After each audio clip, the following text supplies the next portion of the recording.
Everyone, this is doctor Neelam Avtar Singh, homeopathy consultant. आज हम बात करेंगे होम्योपैथी की डिस्कवरी एंड इट्स प्रिंसिपल्स कि होम्योपैथी की डिस्कवरी कैसे हुई, किसने की और इसके प्रिंसिपल्स क्या हैं और ये मेडिसिन्स कैसे एक्ट करती हैं।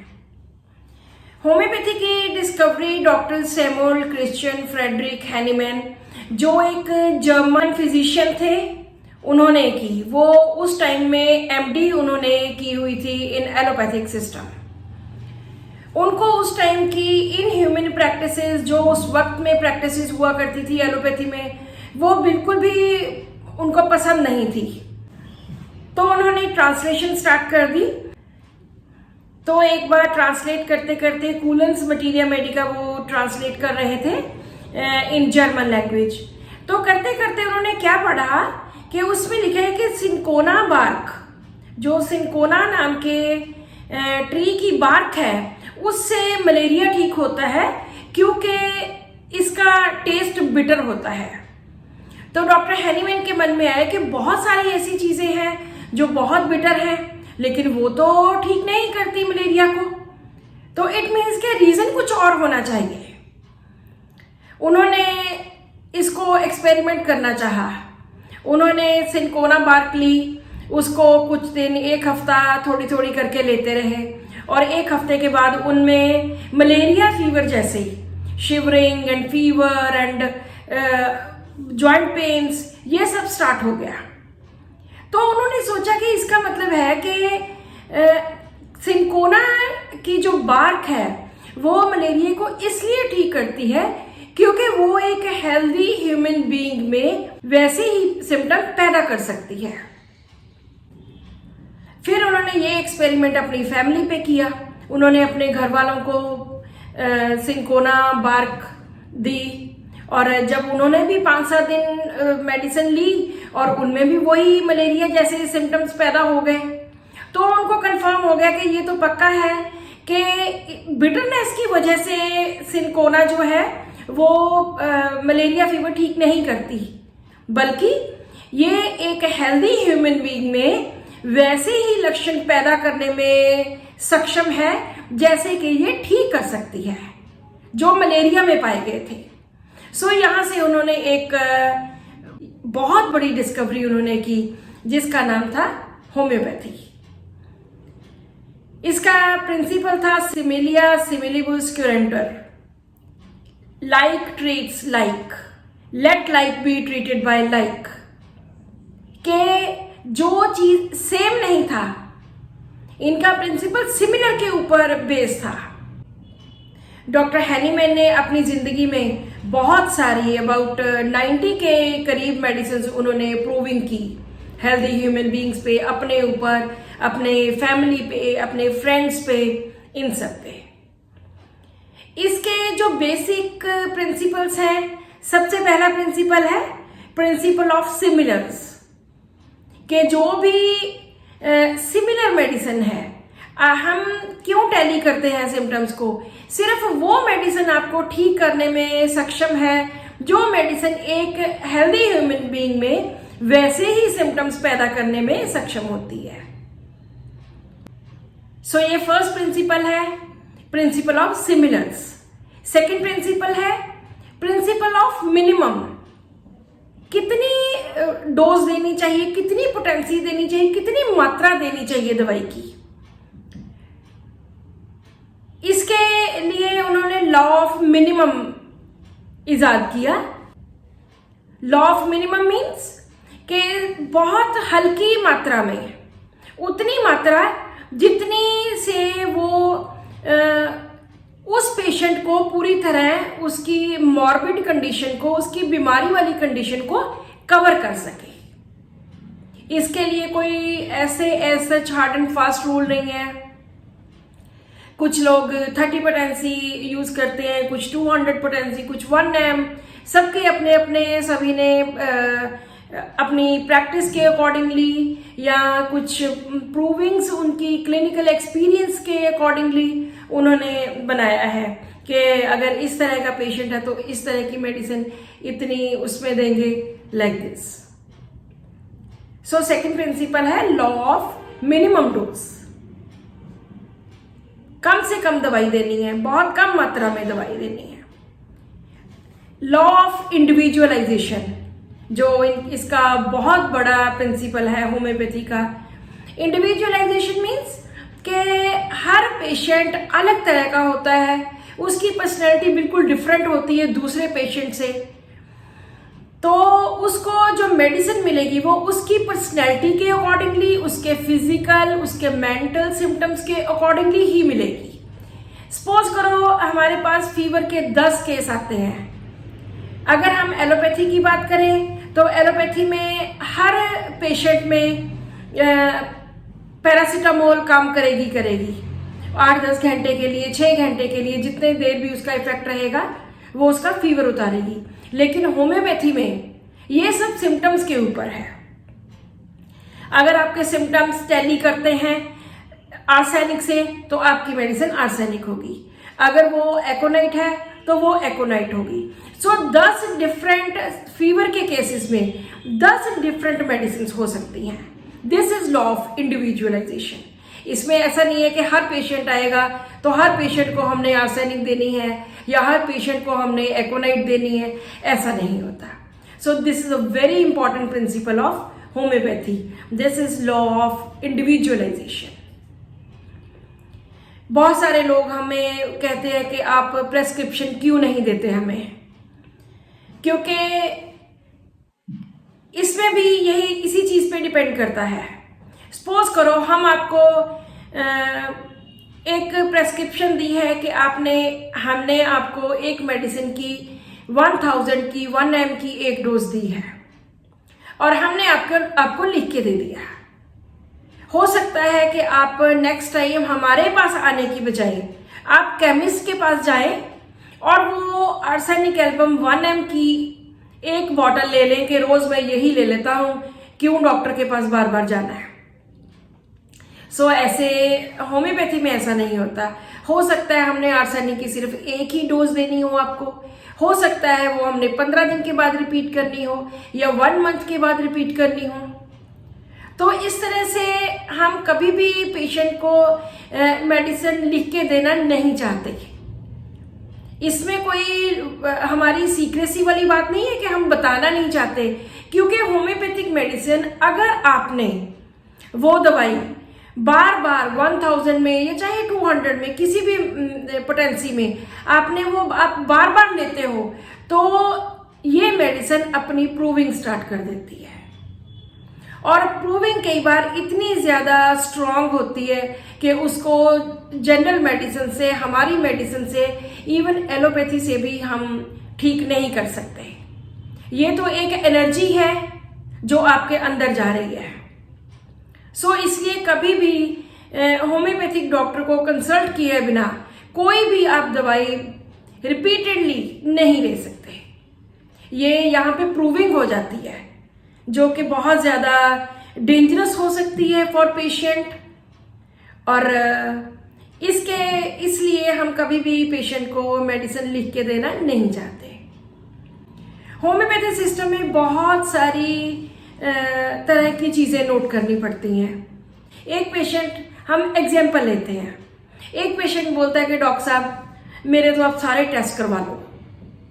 दूसरा पेशेंट उसके ऑपोजिट, डॉक्टर साहब मैंने टेस्ट नहीं करवाने, ऐसी कोई बीमारी ना निकल आए। पेशेंट के लिए ये बहुत सिंपल बात है, लेकिन हमारे लिए ये बहुत इंपॉर्टेंट बात है। एक और पेशेंट है जो हर 3 महीने के बाद बार बार टेस्ट करवाई जा रहा है, इन्वेस्टिगेशन करवाई जा रहा है। सो ये सब हमारे लिए सिम्टम्स है। एक पेशेंट है जो कहता है कि डॉक्टर साहब मुझे तो अभी दवाई दे दो, अभी के अभी ठीक कर दो, बहुत तकलीफ है, मेरे से बर्दाश्त नहीं हो रही। दूसरा पेशेंट है, डॉक्टर साहब कोई बात नहीं, आप टाइम ले लो, जितना मर्जी टाइम लगा लो, लेकिन मैं ठीक होना चाहता हूं। सो ऐसी जितनी डिफरेंट वर्जन्स होंगी पेशेंट्स की, उसी तरह की उसकी मेडिसिन होगी। एक और पेशेंट है जो होम्योपैथी लेने ही इसलिए आया है क्योंकि उसको ऑपरेशन से, सर्जरी से, हॉस्पिटल जाने से बहुत डर लगता है। और एक पेशेंट है जो कहता है कि डॉक्टर साहब अगर नहीं ठीक होना फिर ऑपरेशन ही करवा लेते हैं। चलो कोई बात नहीं, इसमें क्या है, सारी दुनिया करवाती है ऑपरेशन।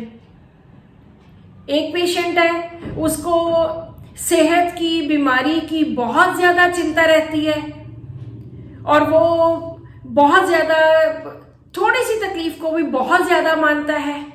और एक पेशेंट है चाहे जितना मर्जी बीमार हो जाए दवाई लेने नहीं जाता। ये सब डिफरेंट साइकोलॉजीज हैं जिनको हम फॉलो करते हैं। जितने भी पेशेंट्स हमारे पास आते हैं, चाहे उनको आर्थराइटिस है, चाहे उनको स्किन की प्रॉब्लम है, जिस तरह से वो हमें अपना केस बताते हैं, जिस तरह से वो अपने आप को प्रेजेंट करते हैं इन फ्रंट ऑफ अस, वो ही हमारे लिए सबसे ज्यादा जरूरी है। यहाँ मैं आपको एक छोटा सा अपना ही केस बताती हूँ। बहुत साल पहले, अबाउट 20 years ago, मेरी एक फिंगर में पेन होनी स्टार्ट हो गई और थोड़े दिन होती रही, मैंने कोई परवाह नहीं की। उसके बाद फिर 10, 15, 20 दिन बीत गए, मेरी सेकंड फिंगर में भी पेन स्टार्ट होगी। ऐसे महीना 2 महीने बीत गए, मैंने कोई परवाह नहीं की, बिल्कुल बॉदर नहीं किया कि दवाई लूं। लेकिन एक दिन 2 महीने के बाद जब मैं एक दिन सो के उठी तो मेरी थर्ड फिंगर में भी बहुत ज्यादा सीवियर पेन स्टार्ट हो गई। तो तब मैं डर गई कि ओहो ये क्या हो गया, पहले ये फिंगर में छोटी में थी, अब फिर उससे अगली वाली में, अब उससे अगली वाली में, तो ये तो बहुत ज्यादा प्रॉब्लम वाली बात है। जब भी मुझे कोई प्रॉब्लम होती है तो मैं डॉक्टर मान को फोन करती हूँ। मैंने उसी वक्त डॉक्टर मान को फोन किया, मैंने उनसे बोला कि डॉक्टर साहब मेरे तो पहले एक फिंगर में दर्द थी, फिर दूसरी में हुई और आज तो हद ही होगी, आज तो मेरी तीसरी फिंगर में दर्द स्टार्ट हो गया, तो मुझे फटाफट कोई दवाई दो ताकि ये तो बात बहुत खराब है। तो डॉक्टर साहब ने बोला कि ले लो फिर मेडिसिन। मैंने कहा कौन सी मेडिसिन? कहते सोचो आपने क्या बोला है। मेरी इस वर्षन पे जो मैंने बोला था कि पहले मेरी एक फिंगर में दर्द थी, फिर मेरी दूसरी फिंगर में दर्द हुई, मैंने बिल्कुल परवाह नहीं की, और फिर मेरी तीसरी फिंगर में जब पेन स्टार्ट हुई तब मुझे मेरे मन में आया कि अब तो हद हो गई। This was extravagance of opium. और उस दिन मैंने ओपियम 30 की एक डोज ली। उसके बाद आज का दिन आ गया, मेरे कभी जॉइंट में, किसी भी जॉइंट में कभी भी पेन नहीं हुई। वो एक मानसिक कंडीशन ऐसी थी जो ओपियम की तरफ, ओपियम को रेफर कर रही थी, ओपियम की तरफ फिंगर कर रही थी कि ये now this is the condition of opium. So देखो, एक ही बार में एक ही डोज ली और मुड़ के कभी जॉइंट पेन्स नहीं हुआ। हो सकता है मैं किसी और सिस्टम में चली जाती, पेन किलर खा लेती तो ये प्रॉब्लम बढ़ती चली जाती और मैं ठीक ना होती।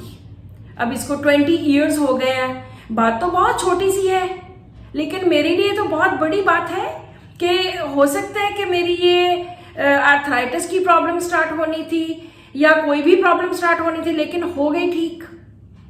सो इस तरह से हम पेशेंट को ठीक करते हैं कि जो पेशेंट बोलता है उस हिसाब से उसको मेडिसिन मिलती है। हम बहुत बार पेशेंट्स को सिर्फ एक ही वर्जन पे, 2 वर्जन्स पे, छोटे छोटे बातों पे एक मेडिसिन देते हैं और पेशेंट अगली बार आके बोलता है जी वो तो बिल्कुल ठीक हो गया। डिप्रेशन के सैकड़ों केसेस जिनमें पेशेंट अपना सारा कुछ बताता है, हिस्ट्री बताता है और हम उसकी एक दवाई निकालते हैं, उसके बेसिस के ऊपर हम वो बिल्कुल ठीक हो जाता है। माइग्रेन्स एंड एलर्जीज, बहुत ज़्यादा ऐसी प्रॉब्लम्स हैं जिनको हम इन्हीं चीज़ों से, इन्हीं वर्शंस के पेशेंट को कुछ नहीं पता होता कि हम क्या नोट कर रहे हैं, लेकिन ये हमारे लिए बहुत ज़्यादा इंपॉर्टेंट है। So this is the way of treatment of homeopathy. Doctor Hahnemann ने एक ऑर्गेनॉन ऑफ मेडिसिन, हमारी प्रिंसिपल्स की बुक लिखी है, जिसमें उन्होंने बीमारी को कैसे ठीक करना है, दवाई को कैसे समझना है, पेशेंट को कैसे समझना है और कौन कौन सी चीज़ें पेशेंट को करनी चाहिए, वो सब कुछ उन्होंने उस बुक में लिखा है, जिसको कि होम्योपैथिक डॉक्टर्स बहुत ज़्यादा मान्यता देते हैं, बहुत ज़्यादा सम्मान देते हैं। चाहे ये बुक 200 ईयर्स पहले लिखी गई और डॉक्टर हैनीमैन ने अपनी पूरी जिंदगी के दौरान 6 एडिशंस लिखे और पहले एडिशन से लेके 6वें एडिशन तक काफ़ी चेंजेस आई। तो अगर वो और कुछ साल जीवित रहते तो शायद इसके और आगे एडिशंस वक्त के साथ साथ बदलते रहते, नई और चेंजेस आ जाती। लेकिन हमारे होम्योपैथिक डॉक्टर्स इस बुक को बहुत ज़्यादा सम्मान देते हुए इसमें कोई भी चेंज नहीं करना चाहते। बेसिकली जो एक और प्रिंसिपल माना जाता है, mind is the key to man, के इंसान को समझने के लिए उसके मन को समझना बहुत ज़्यादा ज़रूरी है। यही होम्योपैथी है। अगर हम आपके मन को समझ जाते हैं तो मुझे लगता है कि होम्योपैथी में दवाई सेलेक्ट करनी बहुत इजी हो जाती है। मैं यहाँ पे आपको एक और बात बताना चाहती हूँ कि जितनी भी क्रॉनिक बीमारियाँ हैं, क्रॉनिक मतलब लंबे समय से चलती आ रही, जैसे आर्थराइटिस है, स्किन प्रॉब्लम्स हैं, डिप्रेशंस हैं, कोई एलर्जीज हैं डिफरेंट टाइप ऑफ, या कोई भी लंबे समय से जो चलती आ रही बीमारी है और उसमें आपको लंबा टाइम दवाई लेनी पड़नी है, तो आई सजेस्ट के गो फॉर होम्योपैथी, क्योंकि होम्योपैथी में क्रॉनिक बीमारियों का बहुत अच्छा इलाज है। हम प्रेफर करते हैं एलोपैथी को क्योंकि उससे हमें टेम्परेरी रिलीफ मिलता है। सपोज करो हमारे घुटने में दर्द है, हम एलोपैथी लेते हैं तो उससे हमें 8-10 घंटे बड़े आराम से हमें रिलीफ मिलता है, लेकिन उससे कभी भी क्योर नहीं होती।